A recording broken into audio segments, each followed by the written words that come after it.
আমি জেনার সঙ্গে নিছে আল্লাহর পিয়ারা।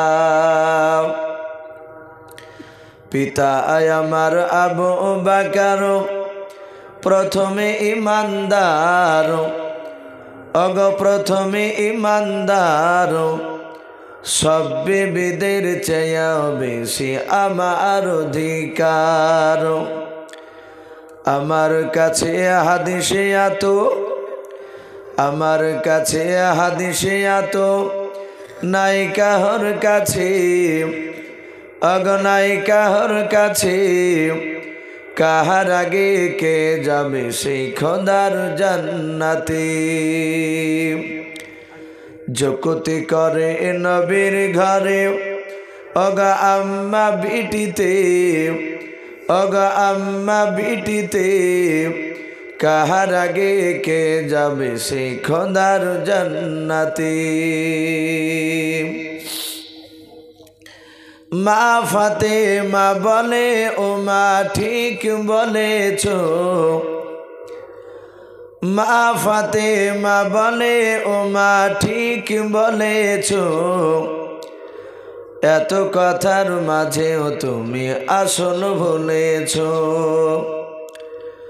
তোমার কাছে হাদিসে আছে, তোমার কাছে হাদিসে আছে, আছে বিপুল গুণ। নাই যে তোমার আছে আমার নবীর দেহের খুন। কেমন স্বামীর খুনকে তুমি রাখবে পিছেতে, রাখবে পিছেতে। তোমার আগে জান্নাত যাব আব্বাজান নবী বলেন যে। যুক্তি করে নবীর ঘরে অগা আম্মা বিটিতে, অগা আম্মা বিটিতে। কাহার আগে কে যাবে সেই খোদার জান্নাতে। ভাই রাত্রি অনেক হয়ে গিয়েছে। আমার বিশ্বনবী বলেছেন যে যত বেশি দুরূদ পড়বে তারা তত আমার কাছে বেশি থাকবে। বলুন আলহামদুলিল্লাহ। আমরা আর একবার মহব্বতে দুরূদ ইব্রাহিমটা পড়ে নি। আল্লাহুম্মা সাল্লি আলা মুহাম্মাদিন ওয়া আলা আলি মুহাম্মাদ কামা সাল্লাইতা আলা ইব্রাহিম ওয়া আলা আলি ইব্রাহিম ইন্নাকা হামিদুম মাজিদ। আল্লাহুম্মা বারিক আলা মুহাম্মাদিন ওয়া আলা আলি মুহাম্মাদ কামা বারাকতা আলা ইব্রাহিম ওয়া আলা আলি ইব্রাহিম ইন্নাকা হামিদুম মাজিদ। সাল্লাল্লাহু তাআলা আলাইহি ওয়াসাল্লাম। শ্রদ্ধেয় জনাব, আজকের জালসা নির্বাচিত মনোনীত এলাকার বাবজি গর্বিত। আমরা অনেকে রত্ন বলি। হযরত হাফিজ বাশার আলী শামাদ্দাজুল আলী, তারপর পরে সম্মানিত ওলামায়ে কেরাম ও আমার সম্মুখের সম্মানিত শ্রদ্ধেয় বাবজি ভাইয়েরা, পর্দার আড়ালের মা বোনেরা, সকলকে জানাই আমার বুক ভরা ভালোবাসা সালাম। আসসালামু আলাইকুম ওয়া রাহমাতুল্লাহি ওয়া বারাকাতুহু। আলহামদুলিল্লাহ, সমস্ত প্রশংসা সে মহান রব্বুল আলামিনের জন্য, যে মহান রব্বুল আলামিন আমাদেরকে বড় ভালোবেসে রহম করে কাউকে আসর থেকে, কাউকে মাগরিব থেকে, কাউকে আবার ইশার পর থেকেও প্রায় রাত্রি 1:20 বাজতে চলল। এতটা গভীর রাত্রি পর্যন্ত যে মহান রব্বুল আলামিন আমাদেরকে তার রহমতের মজলিসে এখনো বসে রেখেছে, তা আমরা সকলেই রব্বুল আলামিনের দরবারে শুকরিয়া স্বরূপ আদায় করে বলুন আলহামদুলিল্লাহ। তারপরে পরে আপনার আমার নবী, যিনি ধর্মের গুরু, বিশ্ববারণ্য নেতা, নবিকুল শিরোমণি পয়গম্বর আযম, যেনার লাকাব রব্বুল আলামিন আরশে আজিমে দিয়েছেন সিদরাতুল উলা, কাহফিল ওয়ারা, মিসবাহ জুলাম, বাদরে দুজা, সদরুল উলা, শফিউল মুজনাবিন, রহমাতুল লিল আলামিন, আকা কামলিওয়ালা মাহমিনা লাল হজরত আবদুল্লাহর লাগতে জেগার জনাবে মোহাম্মদ রসুল্লাহ সাল্লাল্লাহু তাআলা আলাইহি ওয়াসাল্লামের উপরে অগণিত দুরূদ ও সালাম বর্ষিত হোক, অর্পিত হোক। সকলে বলুন আল্লাহুম্মা আমিন। মুআজ্জাজ সামিনে কেরাম, আমি প্রতিটা বাপজি ভাইদেরকে আর একবার অনুরোধ করব, ভাই মজলিস আশা করে হয়তো ভরপুর ছিল মাগরিবের পর থেকে নিয়ে। সারা রাত্রি বসে থাকা বাপজি মানুষের দ্বারাই খুবই অসম্ভব হয়ে পড়ে, কিন্তু অনেককে দেখতে পাওয়া যায় আল্লাহ আর রসুলের যারা প্রেমিক হয় তারা কষ্ট করে বসে থাকে। ভাই এখনো পর্যন্ত যারা বসে আছেন, আমি প্রতিটা বাপজি ভাইদেরকে বলবো সাইডভাবে ছন্ন ছাড়া যদি না বসে থেকে এই গভীর রাত্রিবেলায় আমরা একটু যদি জমে বসতাম, ভাই একটু আসি, জীবনতে সারা জীবনে গোনা করছি, আমরা একটা জমে বসে শেষ রাত্রিতে আর একটা সুন্নাত জিন্দা করি। ভাই এগিয়ে আসে, আমি ওই বাপজি ভাইদেরকে বলবো, ভাই আপনার একটু এগিয়ে আসুন। জায়গা হয়তো গরম হয়ে গেছে, কষ্ট হচ্ছে, কিন্তু তবে এটা রহমতের মজলিস, আমরা একটু জমে বসলে নবী বলেছেন একটা সুন্নাত জিন্দা করলে তার আমলনামায় 100টা শহীদের সব লিখে দেওয়া হয়। বলুন আলহামদুলিল্লাহ। আমরা একটা সুন্নাত কি জিন্দা করি, আলহামদুলিল্লাহ। আমি আজকে আলোচনা আপনাদের কাছে করব কোরআন শরীফে বাপজি 25টা নবী রাসূলের নাম পাওয়া যায়, আর আমরা উলামার মুখে বাপজি শুনতে পাই, তারা দেখবেন প্রায় নবীদের কথা বলতে গিয়ে বলে 1,24,000 নবী রাসূল বলে না, এবং পরে আবার অনেকে উলামারাও বলে, আমরা বলি মতান্তরে 2,24,000 নবী রাসূল, কিন্তু 1,24,000 কথা মিশকাত শরীফে পাওয়া যায়। এতগুলো নবী রাসূলের মধ্যে থেকে মাত্র আল্লাহ কোরআনে বলছেন আমি 25টা নবী রাসূলের নাম দিয়েছি। আমার পূর্বেকার অনেক বক্তার বক্তব্য আপনারা শুনেছেন। আমি আপনাদের এখানে যখন আসছিলাম, ঢোকলাম, তখন আমার পূর্বে যিনি বক্তব্য রাখছিলেন 24 পরগনা বাপজি বলছিলেন, তার আগে আরেকজন বক্তব্য রাখছিল, ওনার বাড়িও আমার এলাকাতে, গোলাম মুস্তফা সাহেব মাদ্দাজুল আলী। তার আগেও বাপজি আরও অনেকগুলো বক্তা আপনাদের এখানে বক্তব্য রেখেছে। তারা কি বিষয়ে বক্তব্য রেখেছে আমি জানি না, যেহেতু প্রথম থেকে বাপজি এখানে আমি ছিলাম না। এরা দেখছি আবার এসেছে সামনে ইউটিউবওয়ালারা, এরা এখন প্রায় জায়গাতে দেখছি ওরা কী কেনেছে খবর পাইছে আল্লাহ মালিক জানে। এই দেখলাম বেলডাঙ্গা ছেতিনিতে, ওখানে ছিলাম বাপজি রাত্রি, ওখানে 9:30টার সময় আমাকে দিয়েছিল। কিছু মনে করবেন না, 2 জায়গায় জালসা ডবল বাপজি পক্ষপাতে আমিও নাই, খুব কষ্ট হয়, কিন্তু আমি ওখানে থেকে পড়াশোনা করতাম। এই যে এনার ভাই, এনাকে যেহেতু আমি আব্বাজান বলি ডাকি, ওনার ভাই যে মৌলানা শাহাদুল সাহেব মাদ্দাজুল আলী, আমাদেরকে বাপজি কোরআন শরীফ তফসির করিয়েছেন, উনি হেদায়েতুন পড়াতেন, দেখেছি উনি কেতাব সামনে নিতেন না, গোটা ফুল কেতাব হেদায়েতুন মুখস্থ। বলুন আলহামদুলিল্লাহ। এত জাইন্দিরা লালে, আর ওনার ব্যাপারে যারা জানেন শীতে যতই শীত হোক একটা মাফলারও নিত না, তো ওই ক্ষেত্রে উনি আমাকে ব্যাটার মতো নজর দেখে, আমিও আব্বা বলে ডাকি।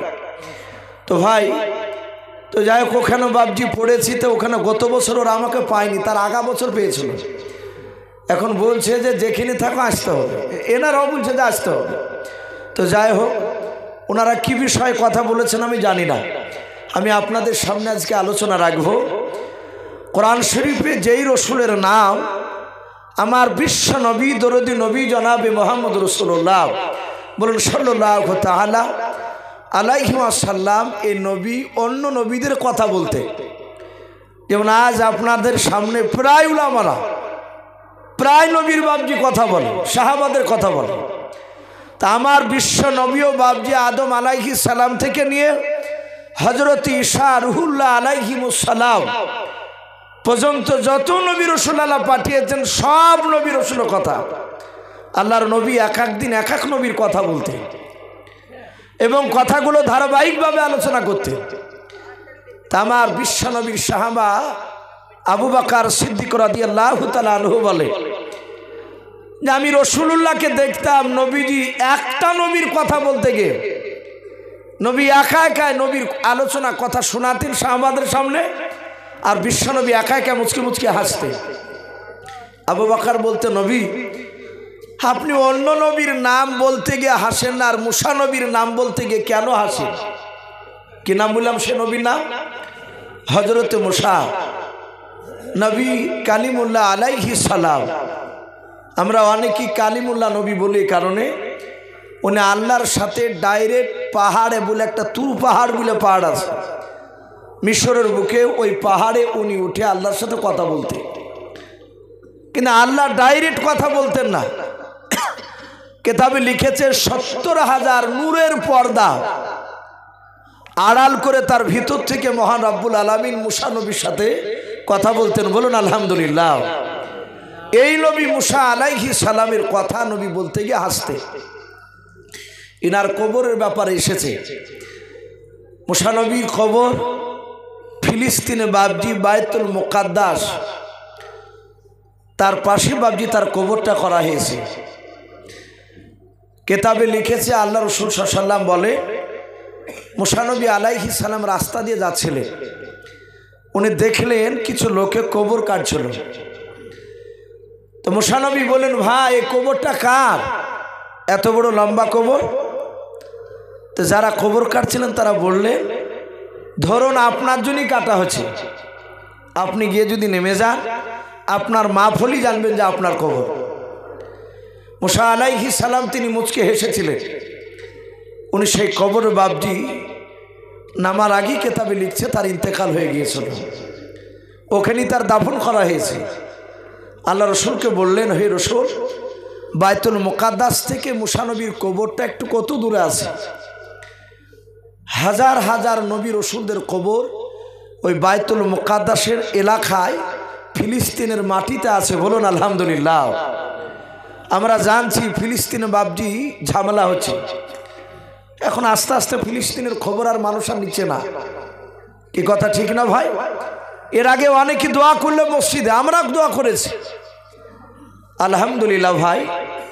এখন ফিলিস্তিনের যুবকরা তারা আস্তে আস্তে প্রায় জিনিস বাবজি দখল করে নিয়েছে। বলুন আলহামদুলিল্লাহ। ইহুদি কুত্তার বাচ্চারা যারা ইসরায়েল বলা হয়, ওরা যে দখল করেছিল তারা আস্তে আস্তে ছেড়ে দিয়ে বাবজি তারা পালাতে শুরু করেছে, চলেই গিয়েছে প্রায়। তারা ইমানি শক্তি নিয়ে বাবজি লড়াই করেছে। ওই ফিলিস্তিনের মাটিতে বাবজি বিশ্ব নবী বললেন যে মুসা নবীর কবরটা, আল্লাহর নবী মসজিদ নববী থেকে একটা পাথর তুলে নবী বললেন এই পাথরটা যত দূরে গিয়ে পড়লো আমি নবী ফেললে এই বাইতুল মুকাদ্দাস থেকে এতটা দূরত্ব জায়গাতে আমার মুসা ভাইয়ের কবর আছে। বলুন আলহামদুলিল্লাহ। সেই মুসা নবীর কথা আপনাদের সামনে বাবজি কিছুক্ষণ আলোচনা করে ইনশাল্লাহ আখিরি দোয়া নিয়ে আমরা সকলে আশা করি বাড়ি চলে যাবো ইনশাল্লাহ।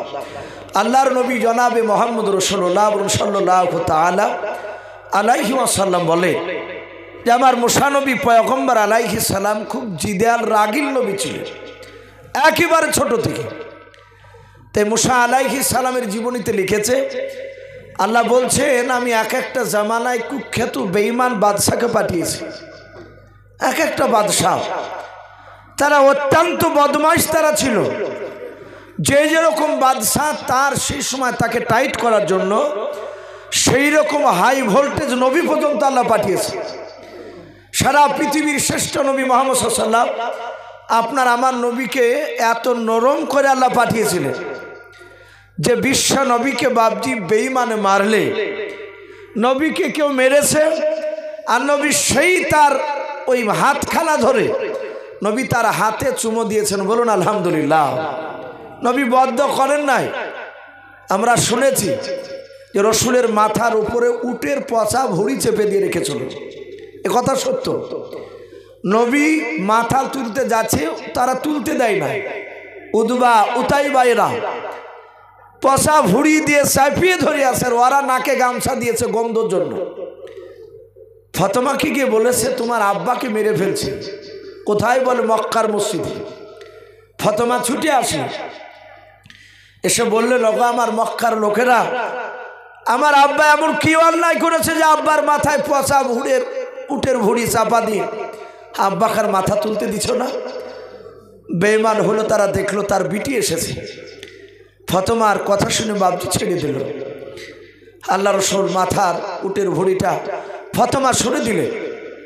নবীজির কলিজার টুকরা বিটি হাত তুলে বলছেন, আল্লাহ, আমার আব্বাকে যারা কষ্ট দিয়েছে তাদেরকে তুমি ধ্বংস করে দাও, বরবাদ করে দাও, তাদেরকে হালাক করে দাও, নষ্ট করে দাও। আমার বিশ্ব নবী জনাবে মোহাম্মদ রাসূলুল্লাহ সাল্লাল্লাহু তাআলা আলাইহি ওয়াসাল্লাম নবী আমার ফাতেমার হাত ওখানা ধরে কেঁদে কেঁদে বলেন, বেটে ফাতেমা, ও মা, তোমার নাম ধরে আমি তো ডাকি নাই, তুমি ভালো জানো। মা, তুমি আমার এই উম্মাতের জন্য বদদুয়া করবা নাও। ওদবা সাহেবা, এরা আমাকে আর চিনতে পারে নাই। ওরে মা, তোমার আল্লাহ তোমার আব্বা জানকে রহমতের নবীকে পাঠিয়েছে, বলুন সুবহানাল্লাহ। এরা আর চিনতে পারে নাই, আগামী দিনে তারা আমার ওপর ঈমান আনবে। হযরতে বিশ্বনবী যখন এই কথা বললেন, বাবা, হযরতে উসামা বলে বাবজি একটা বেঈমান ওখানেই দাঁড়িয়েছিল, সে ওটের ভুঁড়ি বাবজি তা সে নিয়ে এসে দিয়েছিল। উদবা উতাইবার সহযোগিতা করেছিল, যাহাতে নবীজি বদদুয়া করতে বারণ করলেন, ফাতেমা, এদের জন্য বদদুয়া করো না। তোমার আব্বাকে আল্লাহ রাহমাতুল লিল আলামিন নবী করে পাঠিয়েছে। শুধু নবীজির এই কথাটা শুনে উসামা আর থাকতে পারলো না, সাথে ওই মসজিদ নবীর হাতে হাত দিয়ে কলমা পড়ে মুসলমান হয়েছিল, বলুন সুবহানাল্লাহ। এ ছিল নরম নবী। কিন্তু মুসা নবী আলাইহিস সালাম বাবজি নরম ছিলেন না, তিনি খুব রাগীর নবী। কেতাবে লিখেছে তার জামানায় যে বেঈমান বাদশাকে পাঠানো হয়েছিল, তার নামটা একটু জোরে বলুন তো ভাই, কি নাম? তার নাম ফেরাউন। তাফসীরে তার নাম এসেছে বাবজি ফারা। এই ফারা থেকে ফেরাউন, তার লাশ বাবজি আজও পর্যন্ত বাবজি মাটিতে খায়নি, কিয়ামত পর্যন্ত খাবে না। এটা আল্লাহ বলেছেন, কারণ এই বেঈমান ফেরাউন নবীকে তো মারিয়েছি, নবীকে কষ্ট দিয়েছে তার সাদা হাতে। কেতাবে লিখেছে একজন নবীর কলিজার টুকরা দুটো বাচ্চা, এবং সেই দুই বাচ্চা নবীর বাচ্চাকে মেরেছে ফেরাউন, এবং তার ওই নবীর কলিজার টুকরা বিবিকে পর্যন্ত বাবজি সে মেরে দিয়েছিল। আপনারা ভাবতে পারেন কোন নবীর স্ত্রী তার সন্তানকে মারল? এই বেঈমান ফেরাউন। তাফসীরে মারিফুল কোরআনে বাবজি এসেছে, মুসা নবী আলাইহিস সালামের জামানায় কেতাবে লিখেছে বাবজি কয়েকজন জিন্দা নবী ছিলেন একই জামানায়, বলুন আলহামদুলিল্লাহ। একই সঙ্গে কেতাবে লিখেছে এক একটা জামানায় 50টা পর্যন্ত নবী জিন্দা ছিল এক একটা এলাকায়। যেমন আমাদের এলাকায় এক একটা গ্রামে 10টা 20টা করে বাবজি মাওলানা হাফেজ দেখতে পাওয়া যায়। তো মুসা নবী জামানায় কয়েকটা বেশ বাবজি জিন্দা নবী তারা ছিল। হযরতে হিজকিল বলে একজন আল্লাহর বিখ্যাত নবী মুসা আলাইহিস সালামের জামানাতি ছিল। এই হিজকিল নবী আলাইহিস সালাম তিনি মুসা নবীর ওপরে তিনাকে রসুল বলে মেনেছিলেন, আর আল্লাহকে এক আল্লাহ বলে মানতে। কিন্তু এই হিজকিল নবী উনিও নবী ছিলেন।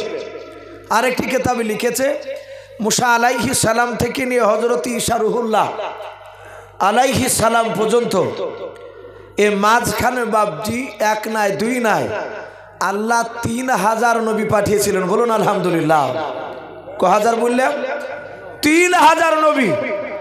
কিন্তু তারা সবাই বাবজি রসুল না, তারা সবাই নবী। আর নবী রসুলের মধ্যে একটু পার্থক্য আছে, নবীদের চেয়ে রসুলরা বাবজি আরো দামি। তো হযরত হিজকিল নবী আলাইহিস সালাম তিনি তিনার দুই সন্তানকে রেখে ওনার বিবিকে রেখে ইন্তেকাল করেন। ওনার ছোট ছেলেটার বাবজি বয়স ছিল 7 মাস, আর হিজকিল নবীর বড় ছেলেটার বয়স বছর 4 হবে। হিজকিল নবী আলাইহিস সালাম তার স্ত্রী সন্তানকে রেখে যখন ইন্তেকাল করলেন, হিজকিল নবীর স্ত্রী ছেলেকে মানুষ করার জন্য, উনি গরিব ছিলেন হিজকিল নবী আলাইহিস সালাম, তো ওনার স্ত্রী বাবজি ছেলে দুটোকে মানুষ করার জন্য ফেরাউনের বাড়িতে কাজ করত। ফেরাউন যখন খোদা দাবি করেছিল, সেই সময় কেতাবে লিখেছে ফেরাউনের বাবজি একটা বাদী, সে ওই হিজকিল নবীর স্ত্রীকে বলল আল্লাহ নয়, ওই ফেরাউন যে আল্লাহ হয়েছে সে খোদা দাবি করেছে, তোমাকে বলল ফেরাউনকে আল্লাহ বলে মেনে নাও। হিজকিল নবীর স্ত্রী বলল আমার কণ্ঠে জান থাকাকালীন পর্যন্ত ফেরাউনকে আল্লাহ বলে মানব না। বলে মানবা না? বলে না। বলে এই তুমি কার দরবারে থাকো? বলে ফেরাউনের দরবারে। বলে দাঁড়াও, এখনই তোমার ব্যবস্থা করছি। ফেরাউনকে বলল, ফেরাউন বলল সে আমাকে আল্লাহ বলে মানবে না? বলে না। বলে তার সন্তানও তো আছে? বলে আছে। বলে যাও ওদের 3 জনাকে ডেকে নিয়ে এসো। ফেরাউনের রাজ দরবারে কয়েক হাজার লোকের সামনে একটা তাওয়া বাবজি নিয়ে এসে তাতে তেল ঢাললো। তাওয়ার নিচে বাবজি আগুন ধরে দিল।